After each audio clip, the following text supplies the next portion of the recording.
Hey, what's going on, guys? Devin with ReefDudes, and today I kind of want to go through and answer a bunch of the questions that I regularly get in the comments. There's been a lot of ones that popped up lately, like people asking for updates on the diffusers, the ozone, the Chaeto Reactor, and all that type of stuff, and I know I haven't really addressed those in a video update in a while, so I figured it'd be good to do a bit of a video update on it. Now, I'm trying something I've never done before. I'm trying to live stream from my phone, so this is a new thing, a little CJ style today. I'm just gonna open my laptop. What's going on? Got Sharbuckles Reef, Aram's Aquarium. What's going on, guys? What's going on, Nico? So yeah, hopefully let me know if you guys can hear me okay. I'm just trying the headset. I've never live streamed from my phone before. It's something completely new. But so a few of the common questions that I've been seeing in the comments the last few weeks, and I haven't got to it. First of all, though, actually, I just want to show you guys this. This is freaking crazy. It was t-shirt weather the other day, and now it is giant, like, golf ball sized snowflakes coming down, so craziness. Anyways, back to the reef tank. So it doesn't actually show me the comments on the phone, so let's check on the computer. Jamie's reef tank, what's going on? Mr. Michael from the UK, Rayvan, Craiger's Reef, SC Reefer, what's going on, guys? So a little bit of a different format today. Marcel, welcome, loud and clear, awesome. So I'm using the headset, so hopefully as I move around it'll be fine. Now, flip the camera. So, a few of the really common things. One I've been getting asked a lot lately is how am I liking the Ecotech Diffusers? I do love these. I've tried taking them off, and it's like night and day when you see the difference on it. It is... Let's see, you can show you here. So I'm going to pop one off and see if it shows up on camera. Okay, so taking one off. It is harder to see this on camera, but if you take a look at the bottom, you can see little bits of colors in the shadows. Now, if you look at the over here with the diffusers on it, you don't get that at all. It's much more smooth, even kind of shadows. So that's been a big one for me. Even looking at the wall and the reflection, you can see more different colors. Or if you look at the ones with diffusers, it's super smooth. So I am really loving the diffusers. I know DC Reefer was mentioned today. He picked up some diffusers and he's loving his as well. So far, yeah, so these, yeah, lots of people have asked how I've been liking them kind of long term. They've been absolutely great. Love the diffusers. I think the tank looks awesome on it. And it does keep the low profile kind of size of it, which is great. So that's one of the bigger questions I've been getting. Just going to quickly check the chat. Jake here, what's going on? What city do you live in? I'm in British Columbia, Canada. What's going on, Frank the Tank? What's going on, Dano? Pop out. Alright. Gonna make the chat a bit bigger so I can actually see it.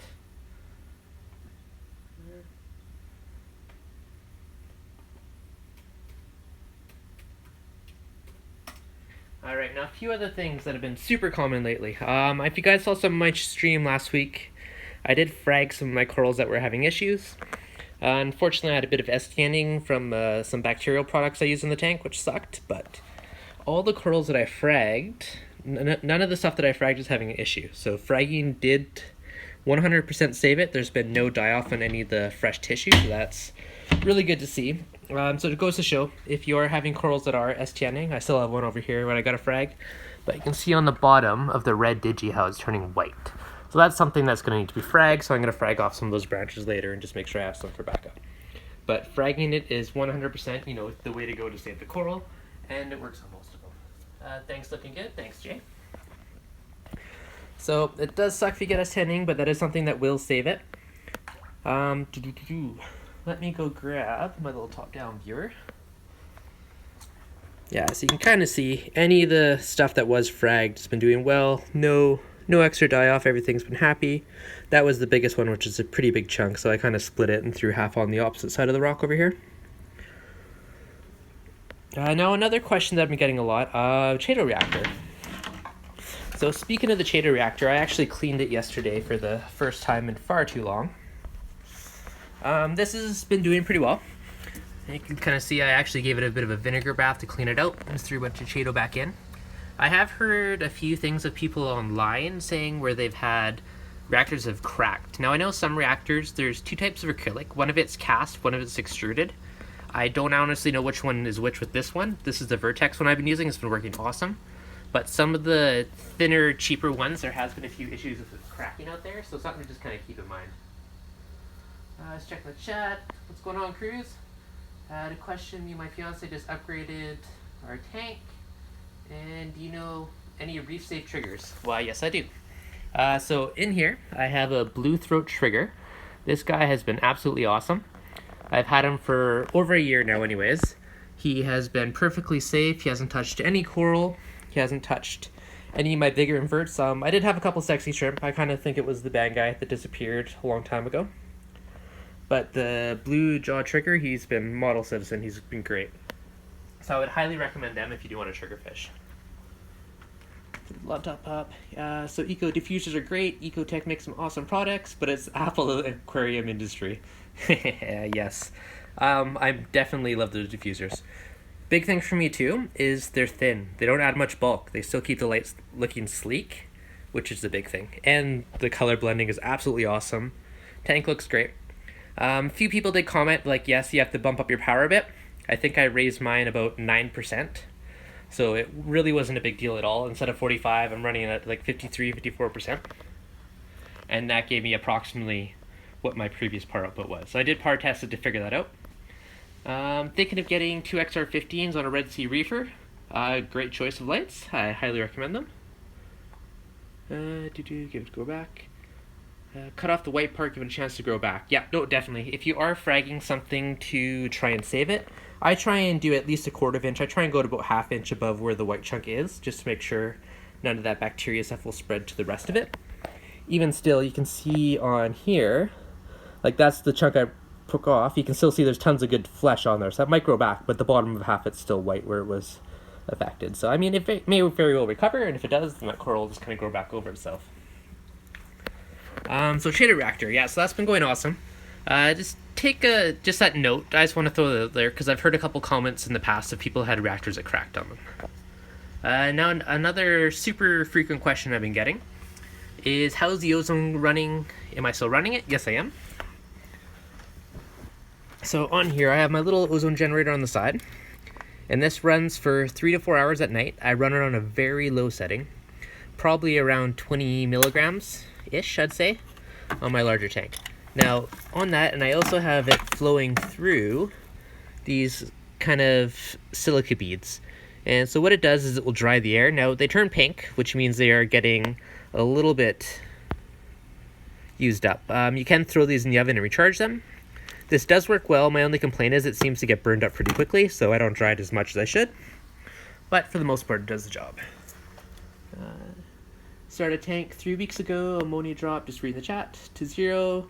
Nitrates at 4, NO2 is 1. What should I do? Add shrimp or leave it alone? Sounds like your tank's actually cycling just fine. Once your ammonia is 0, next will be your N3, and once that goes away, you'll hit the N4, and you'll get there. Hit that thumbs up, much appreciated, Reef community worldwide. What's going on, Salty Shack? So what is new? Gave all the power heads a nice cleaning the other day. One big thing. If you guys aren't cleaning your power heads, 4 or 5 months down the road, you're going to be losing a good chunk of flow. Some people adding more and more pumps, when really you just got to clean them. So biggest secret of cleaning stuff. Not the best spot for it, but I have a 5-gallon bucket. And this is 50% white vinegar and 50% water. Take pretty much anything covered in Coralline, throw it in there for an hour or two. Baby will come out looking like new. Just put it in the sink, wipe it off some paper towel, light brushing. So same thing I did with my flex hose, did it with the gyri, did it with the MP40s, makes it look brand new again, so great way to do it. 2 little fishies reactor cracks if you put vinegar in it, don't do it. Good to know, that might be a very good test. Yeah, this guy literally had vinegar and water and I left it for a couple days because it's getting full of Coralline and other nasty algae.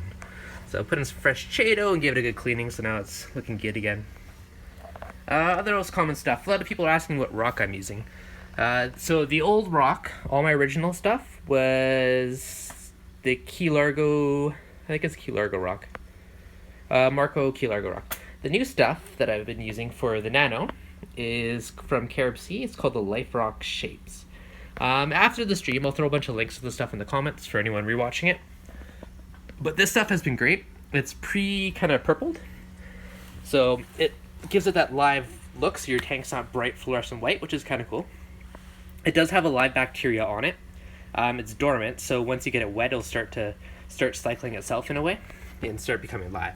Now I have all this in my sump. This is for my Nano, which I'm hopefully getting tomorrow. And that other chunk there is also for the nano. So all that's going to be going inside of the nano tank, and I'm just put in here just to let it become live. So hopefully I can start the tank pretty much right away, and the rock's been here for about a month, so should be like a great way to start the nano. So let's check in the comments. What's going on? Chaeto Reactor 2 weeks ago. Tested today. No nitrates, no phosphates. Sounds like that's going awesome, Salty Shack. Citric acid works better than vinegar, but it's less hard on. But vinegar is less hard on plastics. Yeah, I've never used citric acid. I've only used the vinegar. I have cyano. My curl's doing fine. Should I let it run its course? Honestly, if it's only a little bit of cyano, just siphon it out. We do water change. If it's really bad, I mean, you can look at using ChemiClean or one of those products, but in my experience, it's only a little bit. It's probably not worth the hassle. Regarding the use of ozone, do you have any experience of the impact of iodine and then the appearance of narcosis? I don't dose iodine directly. The only thing I'm really dosing to my tank, aside from calcium and alkalinity mix, would be the Red Sea coral colors. Now, they do have a bunch of trace elements. I honestly have to look. I can't 100% remember what each of them is, but there's probably some in there, but that's the only thing I'm dosing. I have that. I have my calcium and alkalinity. This kind of funky way. So when I originally started dosing the Red Sea coral colors, I learned I was dosing too much. So I toned it way down, and I have it set to dose 1 ml a day, and I realized that was still a bit much. So then I put the Jabo doser on the apex, and it turns on and off every second day. So every other day, it will turn on and dose. This guy doses pretty much throughout the day. I dose, I believe it's around 56 mils a day roughly for my tank. And it doses calcium in the day and alkalinity at nighttime. Besides that, got to finish cleaning up that. A little bit of controller board. It's been a while since I did a good tank update. So this is my kind of control panel for it all. First one, we got the skimmer. This is the FMM, so that's for the auto top off for the Neptune. There's the newer Neptune. We have my CP40, and then I have all my Ecotech controllers on the bottom. This is for left and right MP40 and my return pump. So return pump is, check out the bottom. So I got the Vector M1 super quiet pump, which has been awesome. When I used to have a Jabo pump, which again was pretty darn good. However, I could hear a slight kind of high-pitched noise that drove me nuts, so I ended up buying the Vector, and it's been dead quiet, which has been awesome. So question from the chat, what's the difference between ozone and UV? Okay, so ultraviolet uses ultraviolet light to kill like little pathogens and certain things from your water. So it will sterilize. Ozone will oxidize organics from your water.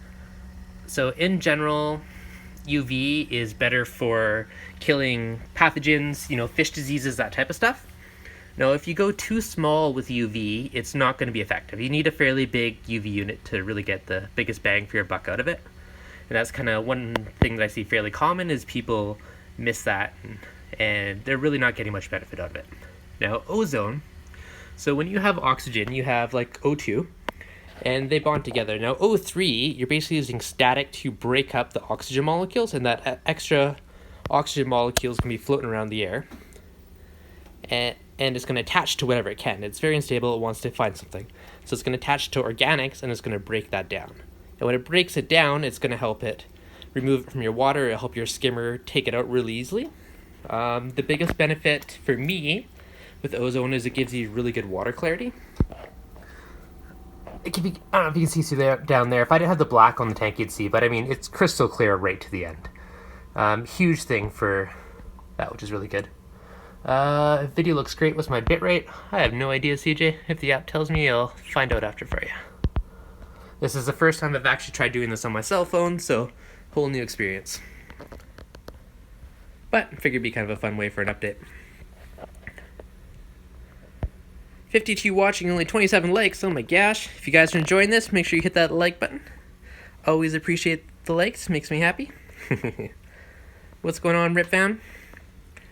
So, the fragging, that's been great. Fish-wise, I don't think I've had any new fish lately. My leopard wrasse is getting huge lately. This guy was tiny. It feels like a month or two ago it was super tiny. He's getting really big, but he's a super cool fish.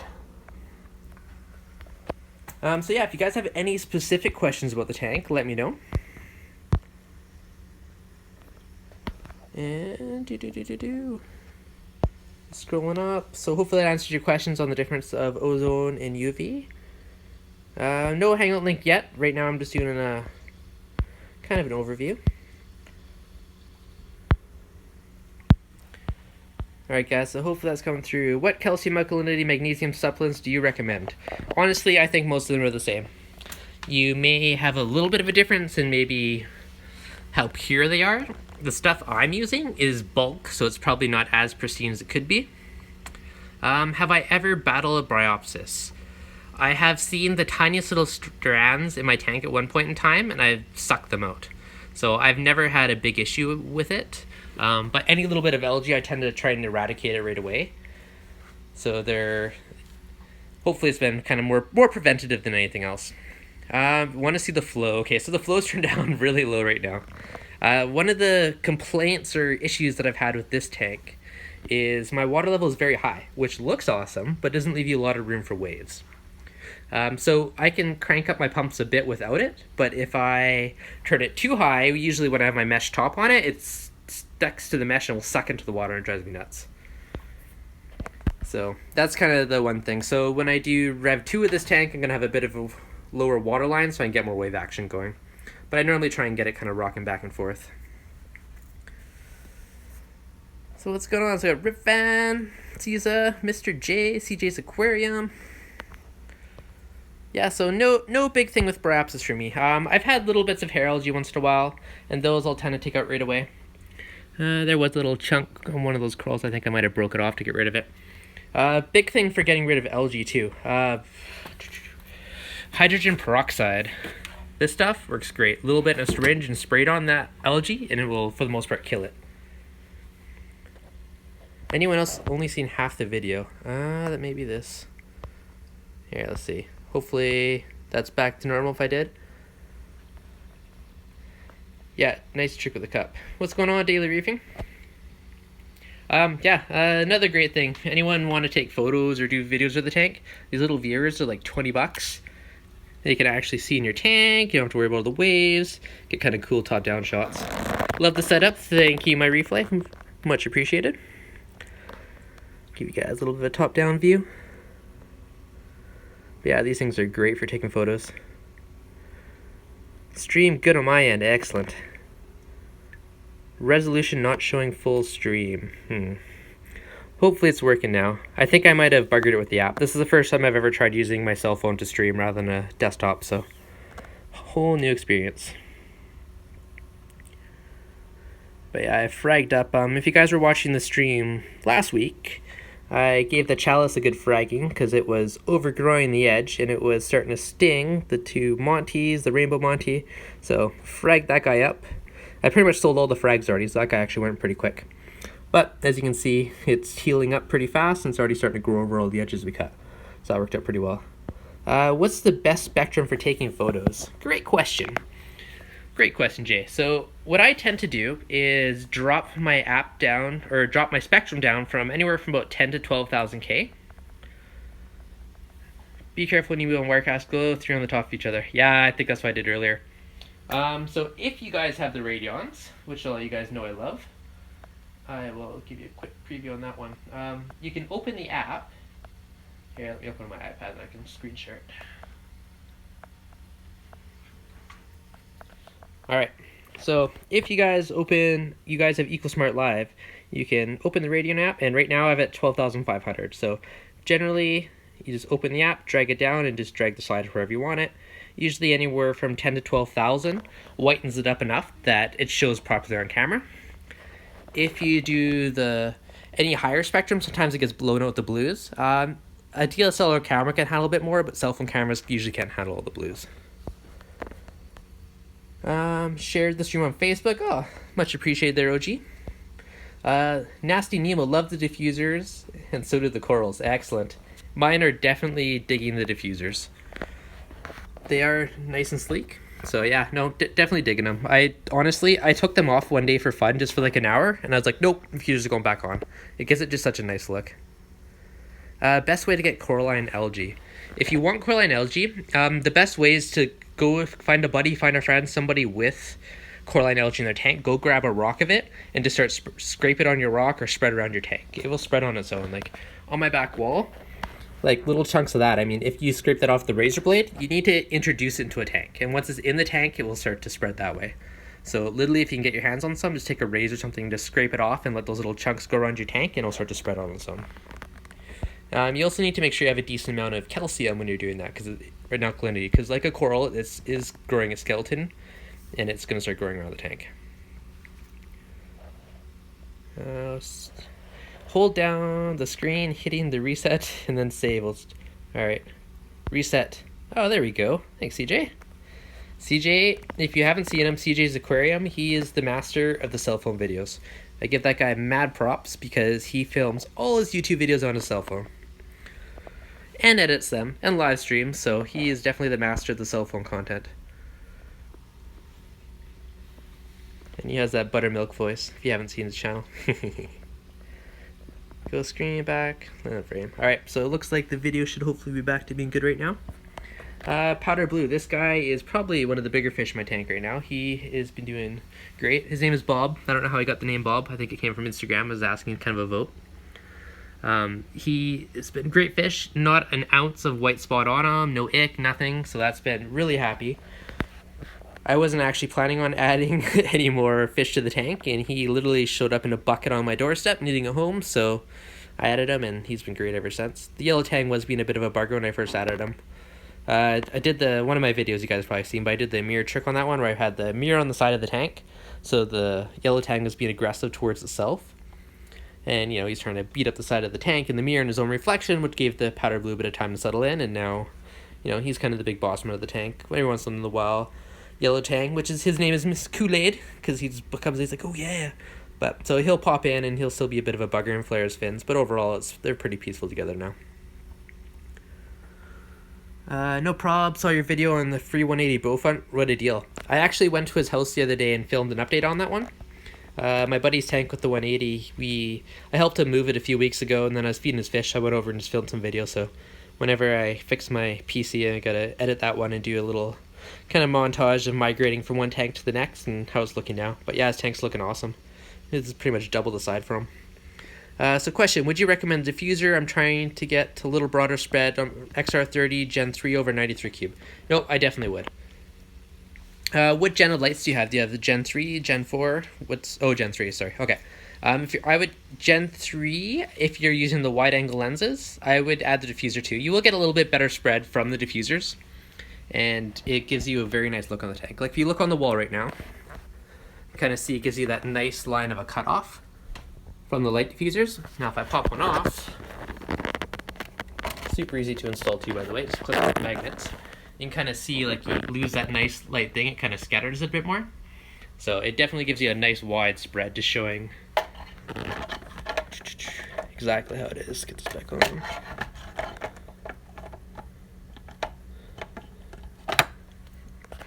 Yeah, so you kind of saw like the curve to it now, and then when the diffuser's on, it's a nice like straight line, so you do get much better spread. Hell yes, they work well. There you go. Multiple people supporting the diffuser, so definitely do it. What's your favorite angle for viewing the tank? Honestly, I love the top-down view. Whenever I kick in a feed mode or anything else, it looks great. What setting is the light on? Now it looks good on camera. About 12,500 K right now. And this is just on the iPhone 6, so it's a pretty good blend for the two. Yep, top-down looks great. So we'll see if this works right now. Sometimes Alexa cooperates. Alexa, tell EcoSmart Live to turn feed mode on.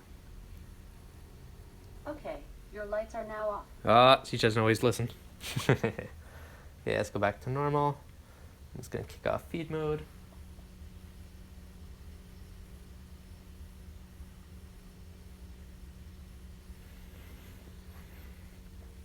Any fish jump out of your tank? What's your current fish or coral? Alright, here, let's whiten up the lights a bit. Okay, so favorite fish, looks-wise, I absolutely love the powder blue. I think is an absolutely gorgeous fish. Leopard wrasse I really dig quite a bit too lately. But yeah, the powder blue is probably my favorite just because he's such a beautiful fish. Any fish jump out of your tank? My triggerfish has jumped twice. Each time I've got him, I've picked them up and put them back in. Oh, there you go, turn the water off. Okay, so he's jumped twice, so that's the main reason I put a lid on. Terminator, he's called Terminator, but the little blue line cleaner wrasse has jumped about 5 times and somehow lived every time I throw him back in. Now, the other question's from Jay, what's my favorite coral? Hands down, this blue Millie is one of my absolute favorites. This is absolutely gorgeous coral. When the flow's on, those little polyps are just swaying all over the place, but I love this guy. It's baby blue. Yeah, it's just a beautiful coral. There's another one. Like, Millies have to be one of my favorites recently. Alright, let's reset this. Reset. There you go. Alright, so yeah, hands down, that baby blue Millie is my favorite. Millies in general, I seem to really love, so I think a lot of my newer SPS may be on the Millie side, and in the Nano I might even try and put a bunch of Millies in there. But I got a little pink Millie, hasn't done too much yet, but he's starting to encrust. One bit of interesting thing, I don't know, it's pink, the stick is pink and is greener it's encrusting, so I may have to give it a bit more light to get more pink out of it, or it might just be once it starts growing. You can kind of see a bit of pink in the base of it starting to come, but that guy should be a nice pink Millie. For favorite softies, I really do love the Duncan coral, so that's probably up there for one of my favorite softies. Some other stuff. The rock flowers are pretty cool. I'd like to get some more brighter, crazy color ones. A little clownfish in the back. Acans are another one that I really love. So these guys, I don't know. Some of these might end up in the Nano, but I like all different kinds of acans. They're kind of just big, fluffy, some nice colors, some cool looking ones. This little cleaner wrasse, he's super friendly. Put my hand in the tank, he'll try and start cleaning it, but he's pretty cool. Any interest in making the tank room divider or moving its location? Future plan, yes. So this tank is built as a peninsula tank. It's just black vinyl in the back, but I did Starfire on all 3 sides. And it's built that way because eventually it's going to be on the top of the stairs and replace the banister. So it's going to eventually become a peninsula. Now I'm also looking at going to get a larger tank, slightly. So what I'm looking at is right now, really nice tank. Why, thank you. So a question I get all the time too is what size is my tank? So currently it is 20 inches wide. The glass is 18 inches tall, and a little 5.5 feet is about here, so it's a little over 5.5 feet. Counting this overflow, it's 6'1". The new tank I might do a little bit bigger is I'm going to probably go, instead of 20, make it about 25 wide, and probably add 4 more inches to the height. So it's going to probably add about 60 gallons to the tank. So they'll push it to around 160 gallons-ish. So kind of a mini, I say mini, but volume-wise, it's a decent upgrade. But should be good. So trying to see what I can kind of sneak out of it to sneak a few more inches. Also kind of a cool thing, I have my light bar. Bit of planning here. So the light bar is bolted to the stand. I'm thinking on the new stand I'm going to put a square tubing so the light bar can slide in the end. That gives me another 1.5 inches I can sneak it for length out of the tank. So I'm trying to maximize as much as I possibly can and try and think of ways to make it more efficient. Now, anyone, if you're building a tank, I would strongly consider doing a steel stand. Most people build this out of wood, which looks great. You know, it's nice and easy, but honestly, it wasn't that much for the steel stand. And there's no center bar, which makes it easy to do maintenance. There's no bar in the way as you're getting your sump in, trying to take your skimmer cup. It's just so nice to have that giant panel open.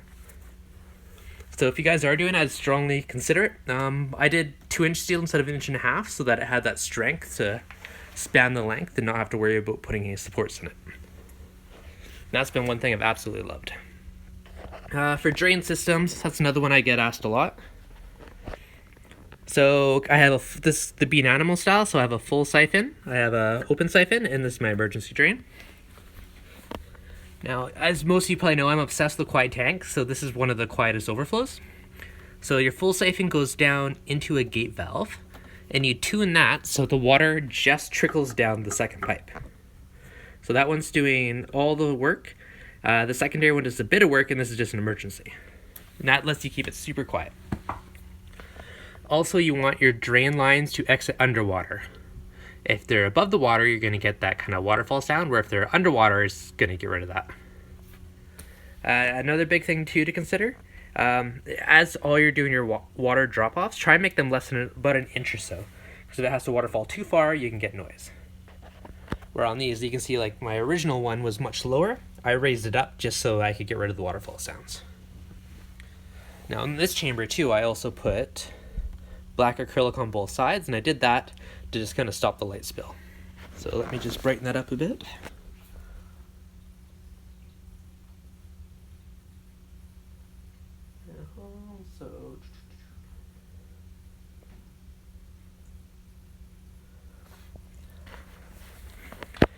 Alright, so here's the frag tank Radion. Another kind of slightly overkill, but fun kind of pro tip. So I got a matching light minus the diffuser for the sump.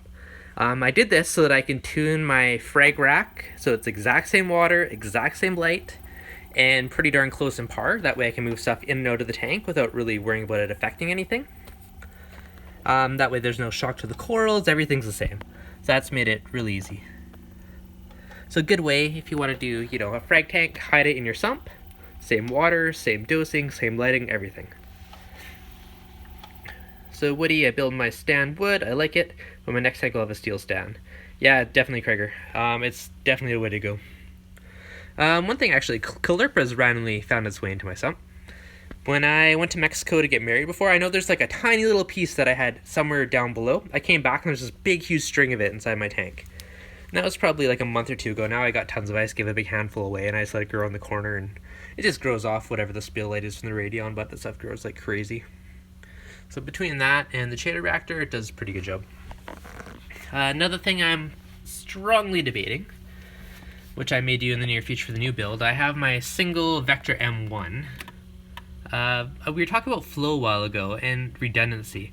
So I've been debating putting a second M1 on the tank for Rev 2 and having two return nozzles, so have one on either side of the overflow, each with its own pump. Now instead of running, you know, one pump at 50%, I could run each one at 25%, which would mean less work for that one pump, which would be even quieter. And it'd also be kind of redundancy, so if there's ever an issue with one pump, your flow wouldn't stop, everything would keep working. So I'm still toying with that idea, but I might do it because I think it'd be kind of a fun way to do it. More stuff in the stand, but ultimate redundancy. The RFG nozzle, that's a new thing I've been testing. You guys probably saw that video on Monday. The little random flow generator, so that guy's in there. I got another one I'm going to test out the Nano. That should be pretty good. Flow-wise, we got the two MP40s and the gyri. And this is the Jabo CP41, which seems to work pretty well. What's going on, Eddie? Yeah, so Triggerfish, I've been asked about that guy a long time. So yeah, blue jaw trigger, awesome guy, bright yellow fins, looks cool. He's been 100% reef safe, so no issues there. To do tangs, yeah, people ask about multiple tangs as well. Ideally, you would add them at the same time. I mean, the yellow tang was a bugger adding this guy later on, but I have a hippo tang too. The hippo tang's a bit of a wuss. It hides under the rocks a lot of the time if I'm by the tank. If I walk away, it's usually out and about, but Bangai cardinals, these guys have had eggs on and off constantly, but they keep either swallowing or spitting them out. From what I read, they'll do that a bunch of times before they successfully have them. So hopefully eventually they will finally have some, which would be pretty cool. Little chunk of red dragon I got off a buddy. It's actually living, so I'm kind of happy. I've tried that before, the little chunks, and it's usually bit the dust on me, so I have hope with that one. I've wanted red dragon for a while. It's a different color in there. Got the big grande cinnamon bellies. Little Cyphastria. Another kind of potential experiment I'm thinking about doing, just for fun.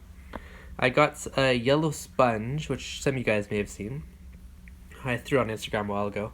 But I'm thinking about, I might 3D print some weird shape structure and see if the sponge will grow over it and give me some cool sponge looking coral. So maybe try that as kind of a fun experiment, see what happens.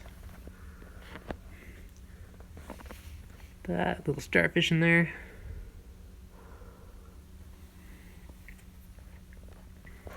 So if you guys have any specific questions, let me know. I think I've made it through most of the common ones I've been getting asked lately in the comments of videos, so. Little top-down eye candy. So question for you guys, what's your Pac-Man red dragon? Ah, thanks there, Nasty Nemo. Good to know. Yeah, my buddy has a big chunk of it, and he'll never give it up. So every time a little tiny branch breaks, I bribe him for it, and that one's finally doing well. I do say though, milliporas are by far my favorite corals. I just love those big hairy polyps going around. You have so much going on in there. Yes, I do. I do feel my tank is a little too much going on in places, so a lot of the smaller frags on the sandbed are going to go in the nano, so that will free up my sandbed and make it look a little more spacious. Also, that big rock in the middle is just cycling for the nano, so it'll be back to being slightly more spacious once I get the nano going. But it's good to have lots going on, lots of corals. How can you guys not love all those polyps?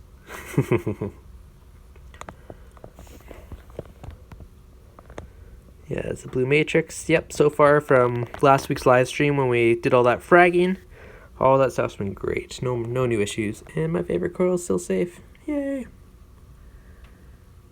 Absolutely beautiful. Love that guy. Almost all the edges on the chalice have healed back over, so not too bad for a week. My only other really one that's having a slight issue is that guy straight below. You can kind of see the green dead tissue at the front, so unfortunately I'm going to have to frag those branches. I think that and the red digi are the only other ones that were affected from the STNing massacre, so hopefully after that they'll be good.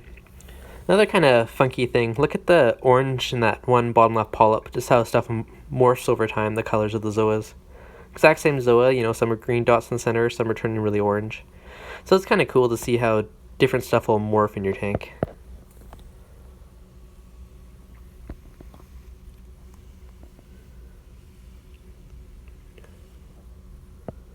Got the Gorgonians. Another thing I'm going to try is unboxing and set up the RSM Nano. Yeah, I can probably live stream that baby if you guys want to see it. I was going to make a video of it, but I can definitely do it live, which would be kind of fun. Come check it out as I do it. That's probably my new favorite torch over there, actually. That's the purple or gold bang guy torch, something like that. Forgot the name. Got that from my buddy, but yeah, super cool torch.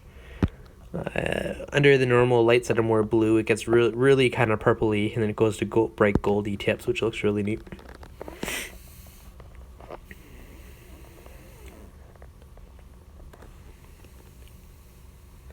Another kind of funky, finicky one. This guy, the Hawkins Anchinata. That was one I tried multiple times, kept biting the dust on me, and then eventually this guy, he's just been taken off. It's kind of random how some will do well like that. It is a sub party in the chat. Whoop whoop, sub it up. That one, the Utter Chaos, that's probably one of my favorite zoas. Love that thing.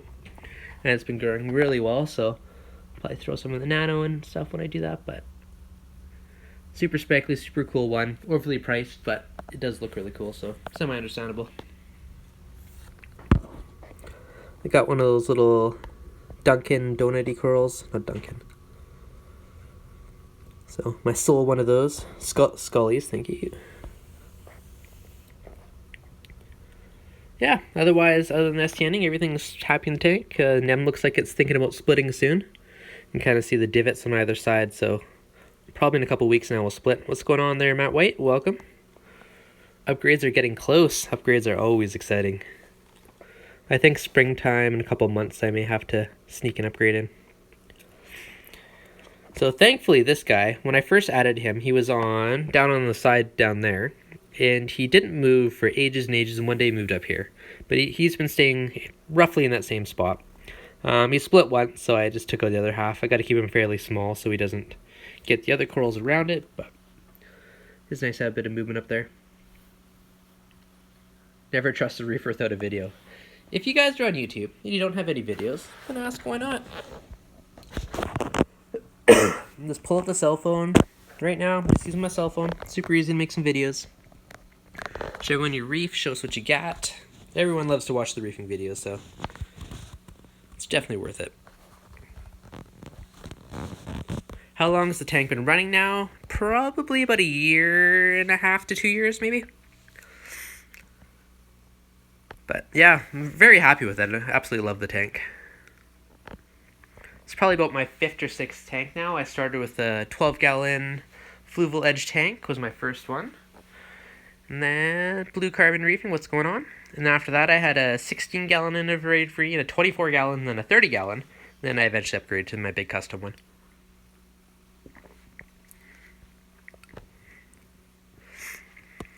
Anyone have Julian's Golden Gorgonian? No, it does look nice. I got a purple candelabra, I got a purple whip, and a gold whip or gold plume. Then I just picked up a non-photosynthetic one, which I'll give you guys a quick peek of that one. So I picked this guy up from AJ's Pets and Things in Vernon the other day. This is my little temporary tank. Looks like a sexy shirt moved onto it already. So this is a super cool one. I think it's just like a red NPS Gorgonian. I don't know the actual name, but when the polyps come out, it actually looks really cool. So I'm going to try a few NPS ones. It'll be kind of fun.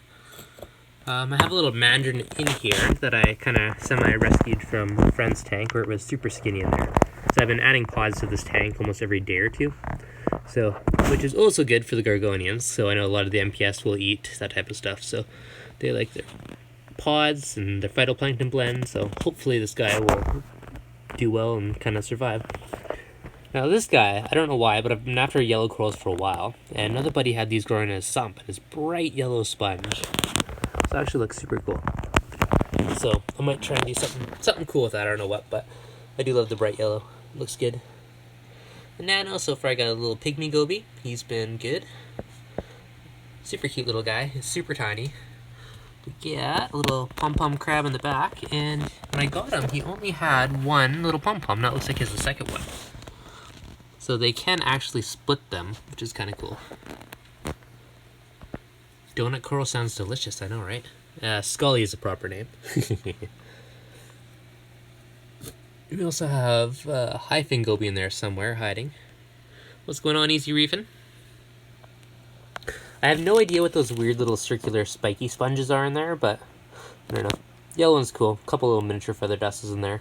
I threw it in the nano first. It's almost like a kind of half quarantine and just make sure it's all good, but so far it's going pretty good. Back to the big tank.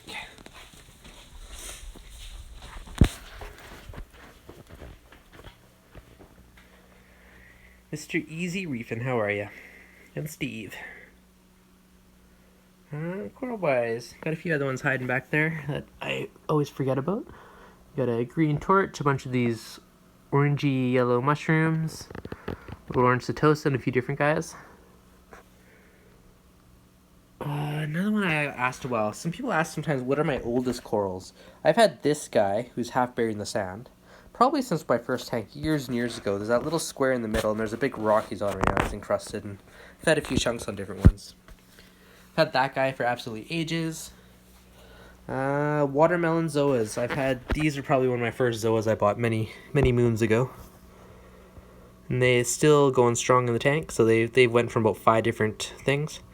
Daily reefing. I got some of that yellow sponge in my sump too. It will take off and spread well eventually. Excellent.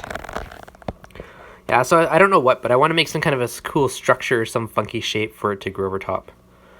Looks good. Thanks, guys. Appreciate it.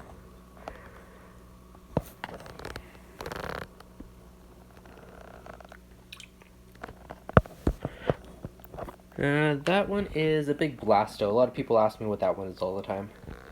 It's a orange blastomusa. But it's a cool looking coral. Gives you it's really big polyps, gets lots of movement into it. This little guy, super cool little chalice. No idea what it's called, but I think it's going to be pretty awesome once it grows. What's going on, Rico? Welcome, welcome.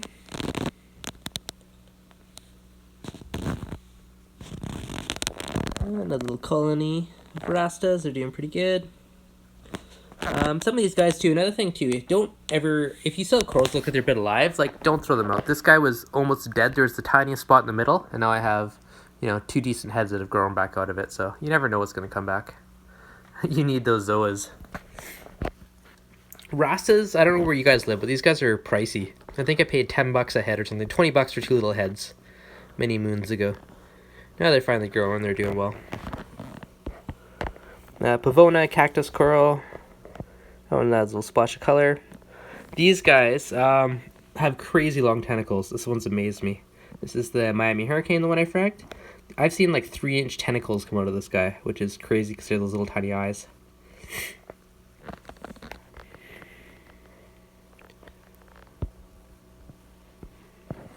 Tropical weather. Must be nice. Tropical weather. Look at this. Look at that crazy snow we're getting right now. I don't think the camera does it justice, but absolutely huge snowflakes coming down, like the size of golf balls.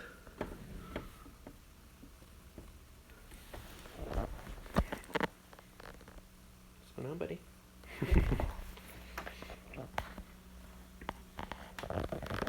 So when you hear barking in the background, that's the culprit. And someone comes to the house.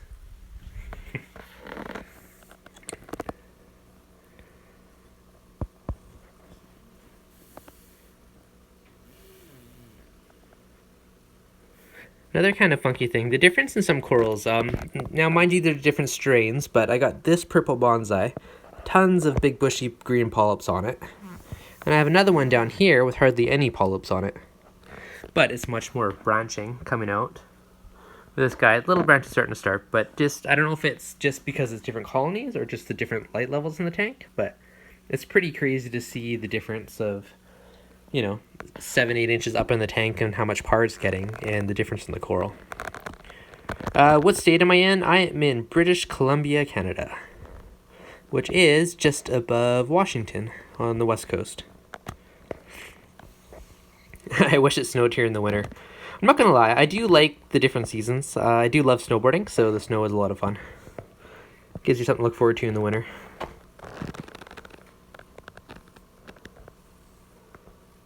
Gotta love all those polyps. What's your oldest fish?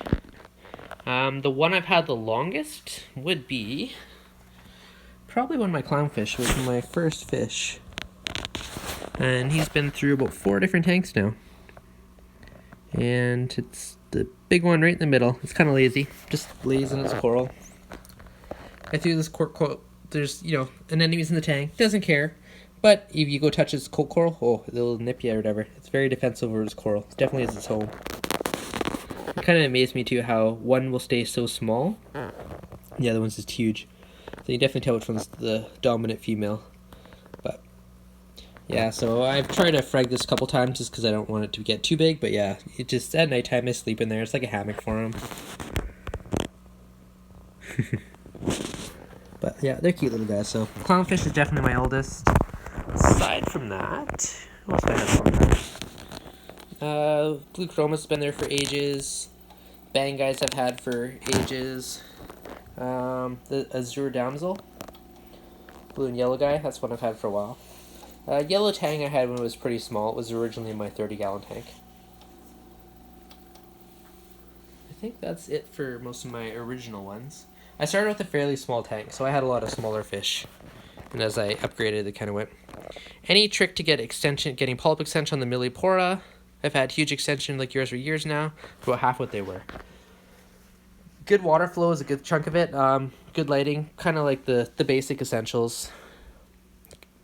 Honestly, the biggest trick or secret to happy, healthy, thriving retank is just stability. Like, use a doser or a calcium reactor, whatever you want to use to dose, but make sure your parameters are stable. You want to, if you test your tank, test 24 hours later, you want your parameters to be pretty much in check, the same. Corals don't like change, they like stability. And once they're stable for a while, then that's when you start to see all these kind of benefits. What is my oldest coral? Okay, I might take a bit of thought on that one. I know for sure I've had this guy, was my very first reef tank.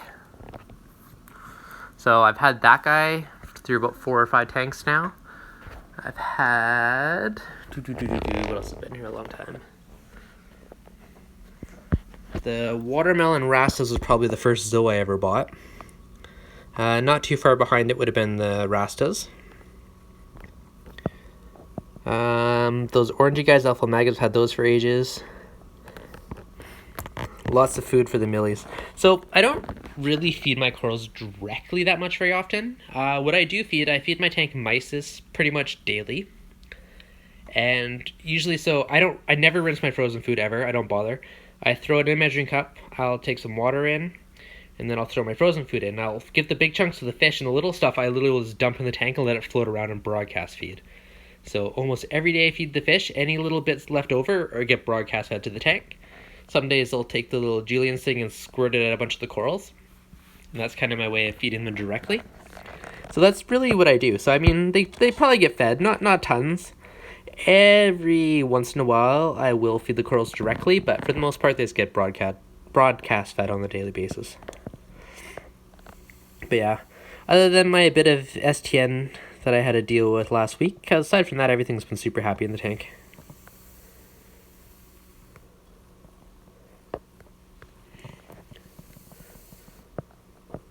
But yeah, no, millies are by far one of my favorites. And ironically, I find them to be extremely hardy. About a year and a half ago, same thing, I had this issue, and I swore something was up with the water, but there was a bunch of stuff that was having issues for a while. But my green millie just kept on growing. I started one little twig of that guy, and now he's huge. Through all the issues, that guy's been like Terminator. Fish topic, appreciate it, buddy. If you're enjoying it, make sure you guys hit that thumbs up button. Lobster, eggs, and roadies, they love it. Yep. But yeah, honestly, the frozen mysis, that's one of my staple foods. So, yeah, PE mysis, that gets fed to my tank daily. Also throw in cannabis once in a while for a little extra treat for them. I do have pellets. I don't use them very often, but I do have a special blend of mysis pellets and new egg and random stuff I throw in once in a while. I also dose phytoplankton to the tank. That's probably another one. A lot of people, it's kind of mixed opinions actually on how many people dose phytoplankton. Lots of people say don't bother, but I tend to dose this, sometimes I don't do it for a few weeks. Some weeks I do it, every day or every other day. But I do find, so phytoplankton is kind of one of the base foods in the ocean, right? So any type of like filter feeders, how much I dose, I don't know. I just pour a couple splashes in. Looking good. Thanks, Slayer Method. But any of your filter feeding corals, especially like argonians and stuff, like these guys love phytoplankton. Even a lot of the polyps probably take it in. So I do think it's really the base food of the ocean. I mean, I feed this to my pods that I culture and other stuff. So phytoplankton is base of the food chain. A lot of stuff eat it, and that may very well even help with polyp extension. I can't say for sure, but all my millies, I got great polyp extensions on the majority of my corals. So that very well may lead to it, so.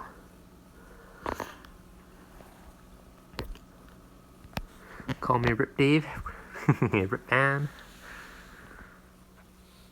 So as for that, yeah, I do have, some of the reef roids and stuff, but I honestly forget to feed it all the time. I don't think I've fed it once. I used to dose amino acids directly all the time. I ran out of dosing heads, so that hasn't happened in a while, so I believe there is some amino acids in the Red Sea coral color, so whatever's in there gets dosed every other day.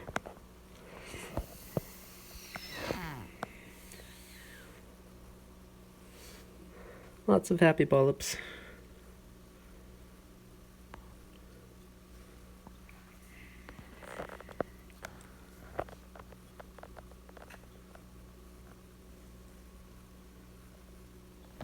Thanks, Cruz. Much appreciated.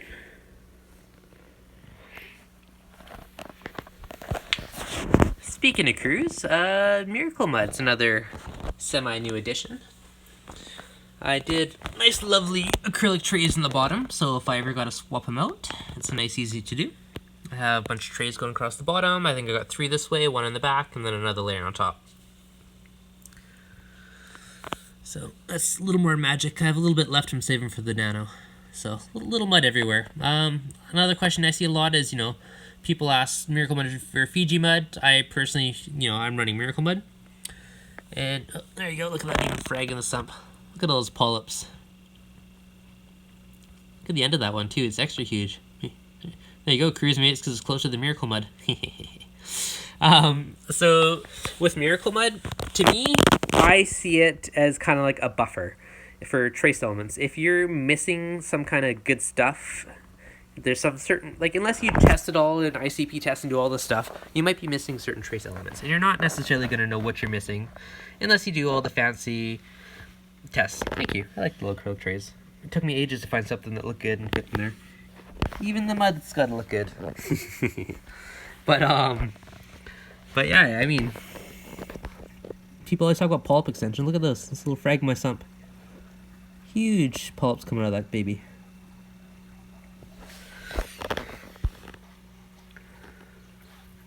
That flipper cleaner, I don't know why, but I like these little cleaners. This one will be commandeered for the nano pretty quick, but even got a mini one in my sump. Another thing too, it's the Miracle Mud. There you go. Extra good polyp extension now. With blades, I OCD about scratches. They got these little flipper cleaners. Why I like these guys opposed to most of them, because I see people say the Tunsies and other ones. If you use the scrubby side, and you get a piece of sand stuck in any magnet, frag area in the sump, why yes it is. Now, I like my frag area in my sump. It's connected to the main system, which means your water parameters are identical.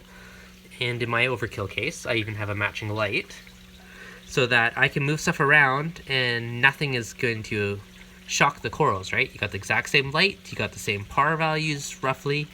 You know, everything's like the same, so I can move stuff around without any worry about shocking stuff. It's easy to let stuff adapt to different areas. Now, on that note, what I was saying about the flipper, I like this guy because if you look at it, you have those two white nubs on the back that are touching your glass. On the front, you got the razor blade, so there's nowhere for sand to get stuck in there. And I don't have a single scratch on my tank anywhere, because OCD about scratches. I bought a used tank once and had tons of scratches that drove me nuts, so ever since I've been OCD, so. Pro tip, use a razor blade instead of the scrubby side to clean your tank. It makes a huge difference at preventing scratches, and so far I have 2 years in and not a single scratch. Curious, you should make some videos one day. Some of the goodies. This was absolutely packed the other day, so I ended up selling a ton of stuff the last couple weeks, so that's actually, or the last week or so, which has been good, so I actually have some space in here again. Recommended return pump size, plumbing in the basement, 12 feet down, DCP 1500, 3/4 inch return pump. It's full power and not pushing water. A lot of that depends on your pump, right? Every pump will have a different rated head height, so you just got to make sure you have one that can handle the height you're pushing or slightly higher.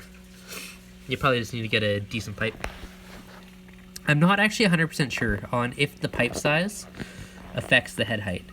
If you think about it, you would technically have a little more pressure with a thicker pipe coming on it, so maybe a smaller one, but I know on the flip side, a bigger pipe, usually most pumps are rated for about 1.5 inches is where you get your optimum flow from it. Mostly on micro scrubbing bubbles, there you go. So micro bubbles, that's another thing that I haven't talked about. I do have the bubbler in there. It's still in front of my return pump right now because I was using that to demonstrate the random flow the other day.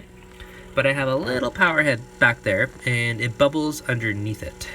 And so every night I turn the bubblers turn on when the lights are off and it runs all night. What's under the frag rack? I'll go that one sec.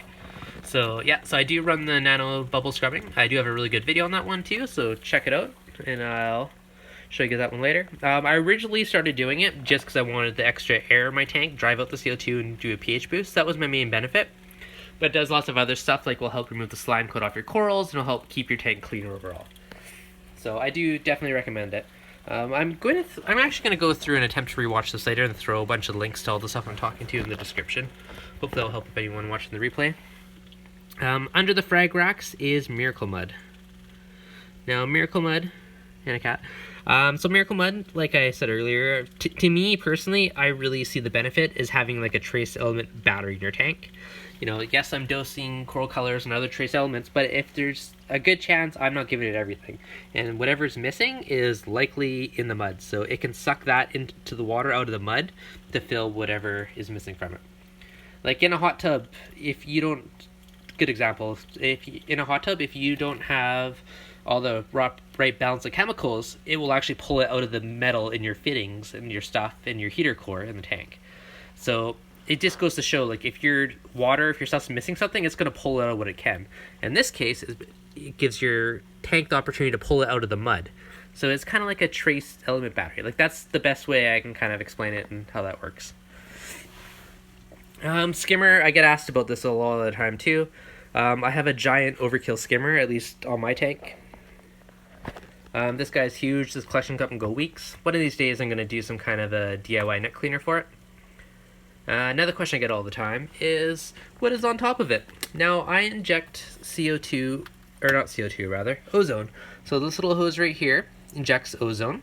It gets sucked into my skimmer silencer, and it mixes with inside the skimmer. So the skimmer is basically an ozone or O3 reactor. Now, ozone has a very short lifespan, so most of it gets used up within like a couple seconds. Now, just in case any doesn't get used up, I made this little tray out of acrylic and I put carbon all the way around in it. And I drilled little holes and lined it up with the holes on the skimmer. So basically, it just filters any of the air coming out of it. So, you know, you get rid of any skimmer odors, absorb any excess ozone. So it's not good for you to breathe in. So that just kind of, in case any little bits are in there, it's kind of a preventative thing. And now the other line right here, I managed to sneak a little 1/4 inch air line outside. This is probably way too small. Ideally, you'd have a way bigger line. However, this is something I could sneak through a little hole, so it kind of worked. So one line's outside, the other line's off my ozone. So I am probably severely limiting my skimmer's air production, but it gave me a bit of a boost in pH, which was good.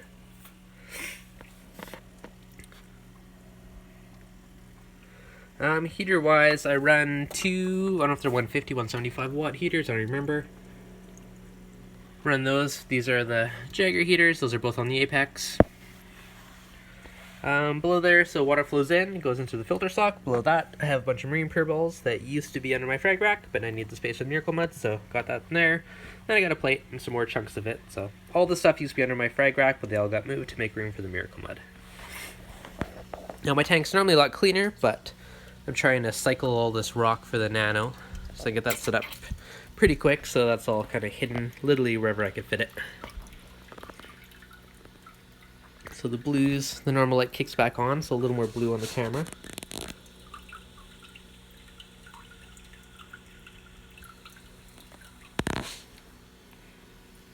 But still actually shows up not too bad on here, considering. So guys, just gonna go back and check the chat. If you guys did have anything specific you wanted to know or want me to talk about, let me know.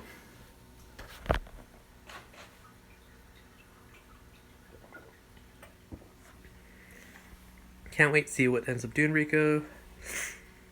ReefDudes, this one has a lot of layers. Yeah, definitely. I am a tech junkie. Only 10 likes? What? Guys, if you enjoy, hit that like button. Gorgeous tank. Thank you, thank you. Yeah, so on this, I am a tech junkie. I love my automation. I like my little fancy toys. I try and find ways to make things compact. So on here, 56, there we go. Am I still having an STN issue? Not all the corals I fragged, no more STNing, and it's doing well. Another thing too, I have all my controllers. I kind of flush mounted them and put them within the steel stand. All my panels, I get asked about that a lot, just magnets. So I countersunk magnets into the wood and put a little pad on it.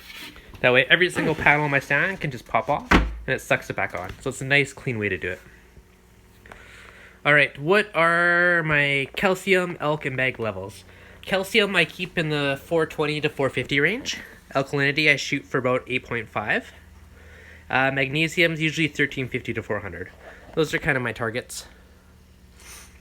As for brands I use, I honestly don't even know what they are. They're industrial bulk brands because I got like a 5-gallon bucket of them for next to nothing.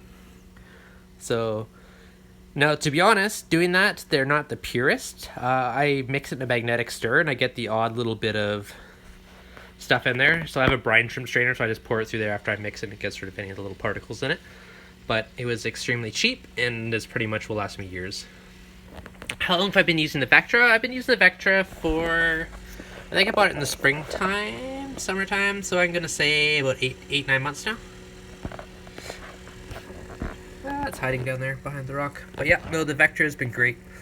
Super quiet. So it's been super quiet. It's controllable, not that I really do too much with it for controllability wise. The one cool thing, I have it working with Alexa, so I can tell my tank to kick into feed mode. So I'll say, I won't say right now, but, and then I have the Neptune monitors the power that's being drawn from the Vectra. So I can use Alexa to talk to the Vectra, and then I can tell the Apex if my power is less than 10 watts or 15 watts, whatever, and then I can tell it to turn off the other power heads and different things. So,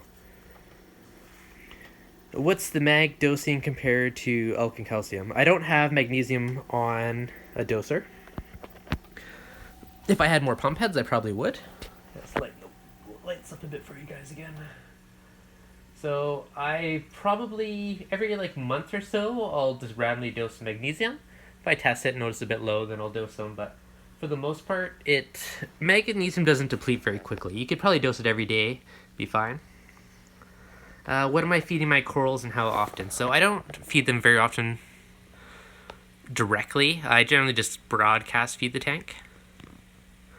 That's a Jabo. Which pump? Okay, so pump-wise, I have Ecotech Vectra M1 for my return pump.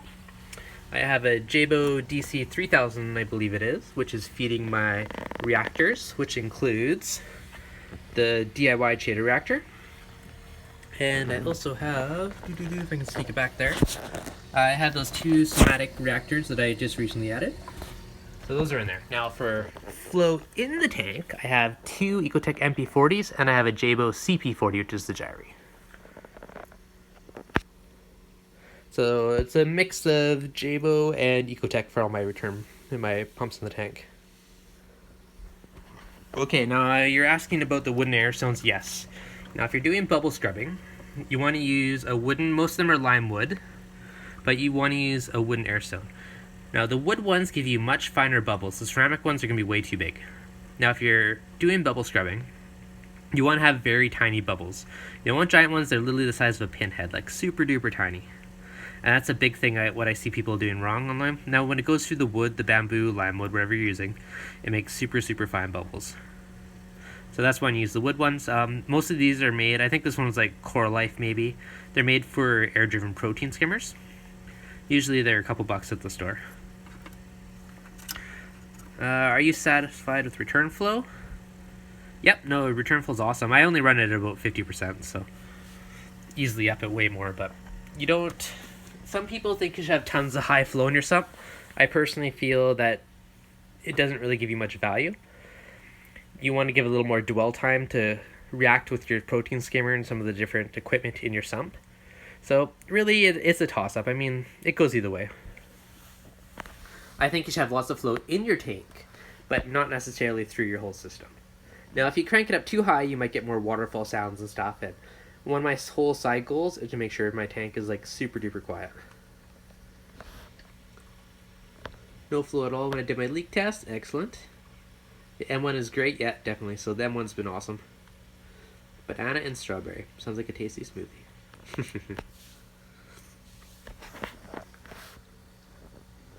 The top view. Maybe do my research and check reviews on the Jabo. Which Jabo pump are you talking about? Are you talking about one of the return pumps? Power heads? Gyries? Reading other people's comments, it seems like it's a bit hit or miss. Like some people are like, oh, Jabo's terrible, and other people have never had an issue. Personally, the Jabo stuff I've owned has never really had an issue. I do have a tiny little RW2 or something, tiny little power head. Every once in a while it decides to not kick on, but aside from that, it's been pretty good. I do have that guy in there in the lowest setting, just to do a little bit of flow in the frag section. The skimmer, this is a Coral Box Cloud 9. This is a beast, but the price was right, so I got it. Massive, massive skimmer cup. This thing could literally go for weeks.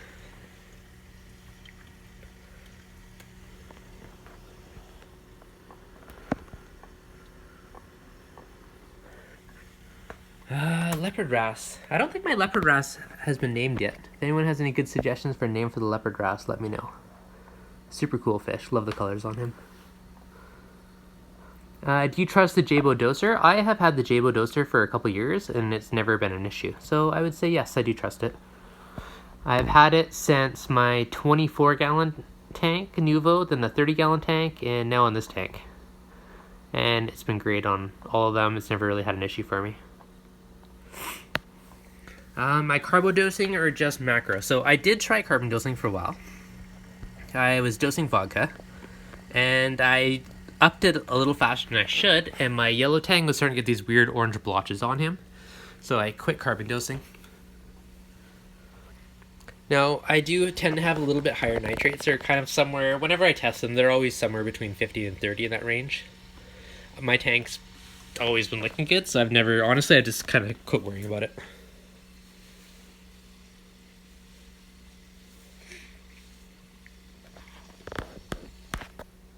Yep, so this guy is just Chaeto Reactor. And he kicks on at nighttime. But yeah, Jabo, nope, no real issue. I bought replacement pump heads, but I've never actually used them yet, so one day maybe I will. I was going to add that other little tiny guy, the Coral Box doser. I was going to replace the Jabo, but now that I got the Nano tank coming, I think I'm just going to use it on the Nano. But I originally got the Coral Box one because it's going to replace this with something smaller and more compact. GFO and phosphates, okay. So I do run GFO, but only a small amount of it. So since I put all this marine gear in here, it's taking up all the space. I'm gonna sneak the phone in. Okay, so I got two reactors back here, and one is running carbon and one is running GFO. Now I run this at a very slow trickle, so let's pull them out. So there you go. You guys can see. Literally, it's hardly any flow. It takes time to even build it up. So I run extremely slow flow for both of the carbon and GFO. Yeah, that one might just barely even on. So I do it just for like a little bit of extra water clarity from the carbon.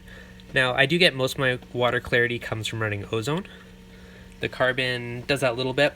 I also kind of run it to, if there's any coral warfare or any other kind of toxins in the water, it will help get rid of that. But since running the ozone, it does like an amazing job at keeping the water ultra clear.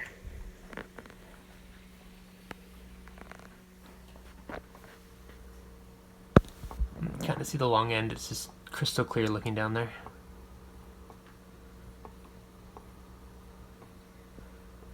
Marine pairs lots of surface area for bacteria, but nothing else. Yeah, that's basically what it's for. It's just like having a ton of live rock in a small space.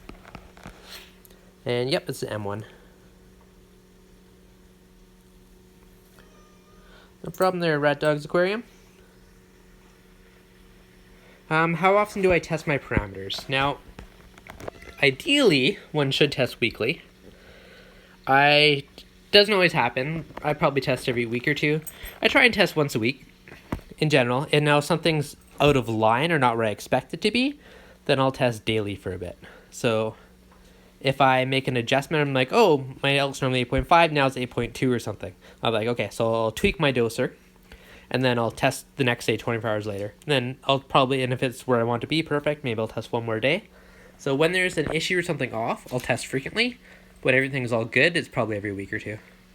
Until I need to change something, and then it will be test at noon, text 24 hours later at noon to make sure whatever change I did what I expected. So, but general life, when things are going well, I just once a week I'll test. And that's usually alkalinity is the main one I test. If alkalinity is off, then I'll test a little other stuff. Do you ever replace your Miracle Mud? I've only had the Miracle Mud in for about a month now, so I haven't yet. Eventually, I will probably do. I believe they recommend changing a chunk of it every, I gotta check what it was, 6 months, 8 months, but probably every like 9 to 12 months, I'll probably replace a tray or two. Or leave them in and just add to it. Can you go into your Radeon settings? Well, yes, I can. Okay. For the Radeon, so there, I believe I'm running them around 53% right now. Okay, so Radeon schedule. Okay, so 54%. So I was running them at 45%, so I've upped them 9% since adding the diffusers to get my power to where it needs to be. So there you go. So 10 a.m. lights are off, so 10:01 they'll start to turn on. By 12:30, so 36%. Now here's something just to explain a little bit with people. You have overall brightness, and you have this one. So this percentage is like overall of the fixture. So they're taking into account like all your color channels. So if every color channel is at 100%, then you see a higher percentage. So it's running at 54% of my schedule, but this is this overall. So as you can see with my schedule, 10 a.m. is when it's just turning on. By 12:30, it's at full intensity. And full intensity, 12:30, and about till 6:30. So I got 6 hours at full brightness, and then there's a very slow ramp down. So from 6:30 to 10 at night, it ramps down. So that's kind of my schedule. If you do want it, I do have my schedule. This is the iPad, just the app. I do have my schedule posted on ReefDudes.com. If you look on there, there's a post about radions, and I do have the ETM file on there, so you guys can download it and upload what I'm using. It's essentially AB+, but I also dragged out the ramp time, so ramp up and ramp down for an hour. So what, almost 4 hours at night, 3.5 hours, and 2.5 hours in the morning. So my lights are on for a longer period, and then 6 hours of full intensity. Do wrasses eat maxima clams? Most wrasses don't bother clams, no. However, there is definitely stuff that can, like bristleworms and other creatures definitely can, so you gotta make sure your foot's semi-protected.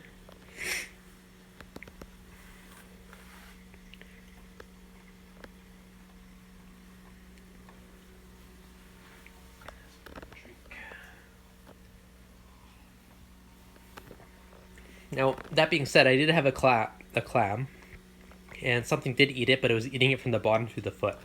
So some kind of a sandbag creature was nipping at it, unfortunately.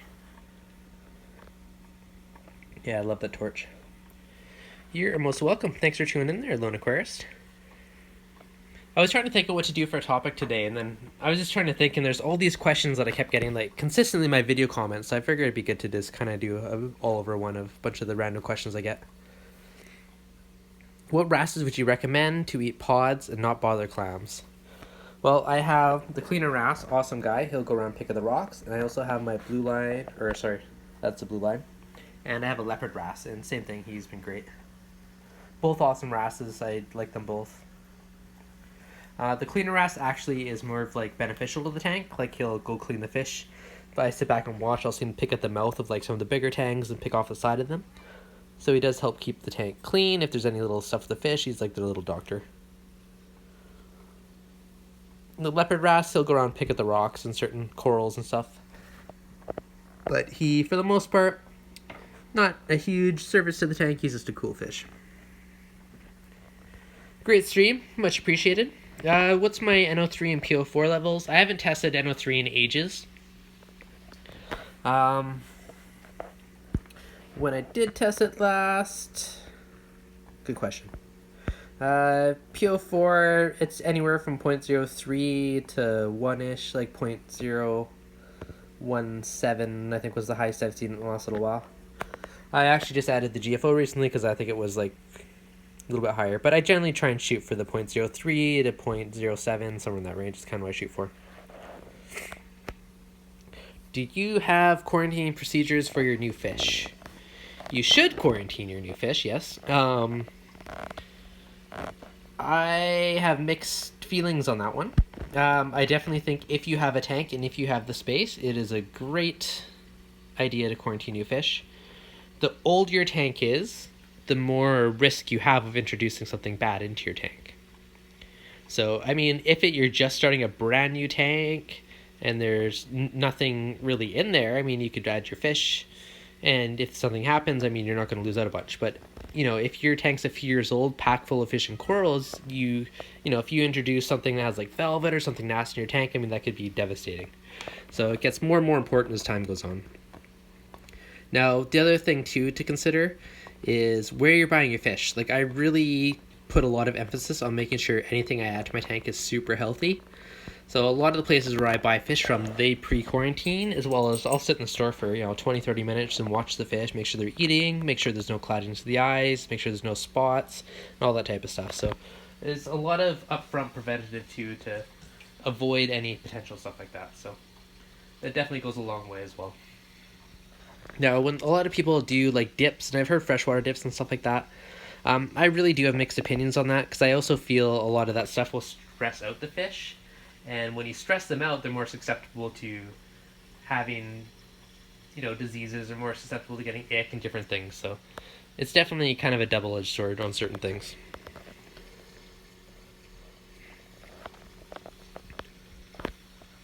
Yeah, let's see if I can turn.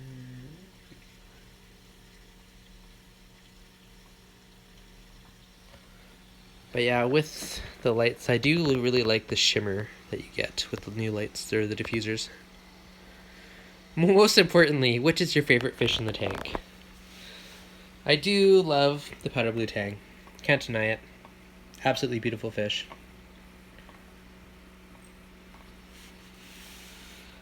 What else? Yeah, he's probably one of my favorites, just looks wise. I feel like he's, a little on the big side for my tank. So, we'll be sneaking in a bit of an upgrade in the near future, but yeah, absolutely stunning fish. Some of the wrasses too, like the leopard wrasse, super cool fish. Thanks, Rookie Reaver, much appreciated. What Fuge light would you recommend? Well, right now I have a Chaeto Reactor using just a bunch of cheap LED strips. I mean, that's an option. Another semi-overkill, I got my Radion light that I'm using for frags, but they also make a planted tank that would work well. Reef community worldwide, heading to bed. Alright, buddy, have a good night. The one that I'd say grew the most Chaeto for me was the Evergrow Refugium light that I used to have. It was a 90-watt LED. I would probably compare it to something similar to like the Kessel H3 horticulture light. I mean, it's a third of the cost, and that thing grew Chaeto like crazy. I did sell it to a buddy, so it's on his tank. When I do my new tank, I might add a Refugium and back again, and maybe just buy another one of those lights, because it did work very well. Now, Refugium is also better for pods. It's a little harder for pods living in a reactor versus having a nice big Refugium with a big fluffy ball of Chaeto in it. So I'm likely going to go back to that eventually once I have the space for it. Chaeto Reactor is great if you don't have a lot of space. Like, I pretty much stole my Fuge area for frags and then put that on the back, and it was more or less for space saving. Good night, Paul. I feel the powder tangs almost like puppies. They kind of be. My hippo tanks is a bit of a wuss. I don't know why, but he hides whenever I'm too close to the tank. Unless he's hungry, then he's out, but you see him and he usually lays down under the rock in the cave in there.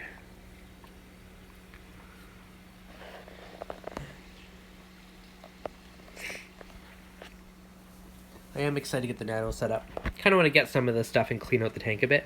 So it'd be kind of nice to put some of my little frags in the nano and clear out the sand bed and make the tank look a little more open.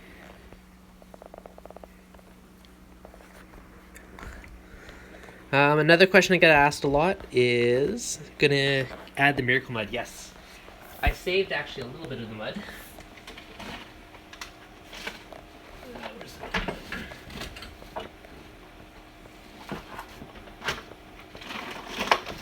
Yeah, I saved a little bit in one of my bags, so I'm going to add that to the Miracle Mud. I put just shy of 20 pounds in my tank. I should have a little bit more. There's probably more, I'm going to say about 16, 18 pounds. There's that little bit left that I'm saving for the nano, and whatever I don't use in the nano, I'll put the rest in the tank. And I just spilled mud on the floor. Lovely. Miracle Mud on the floors. But yeah, no, so far so good. So sneaking some of that into the nano. Hopefully they don't go for the mud. Little trace elements for the pets. Meow. So yeah, guys, I think I covered everything for questions. Don't spend $300 on Refugium light, much cheaper options. The one I got, I believe it's 140 Canadian. And it did extremely well in my tank. There is some other ones I've seen, like 50 watt, like grow light, floodlight style off eBay and Amazon for 40, 50 bucks. I haven't tried them yet, but that 90 watt LED one did an amazing job, and 140 is not terrible compared to like, a couple $100 for a Kessel. So that one's like 400 bucks or more, but I'm good.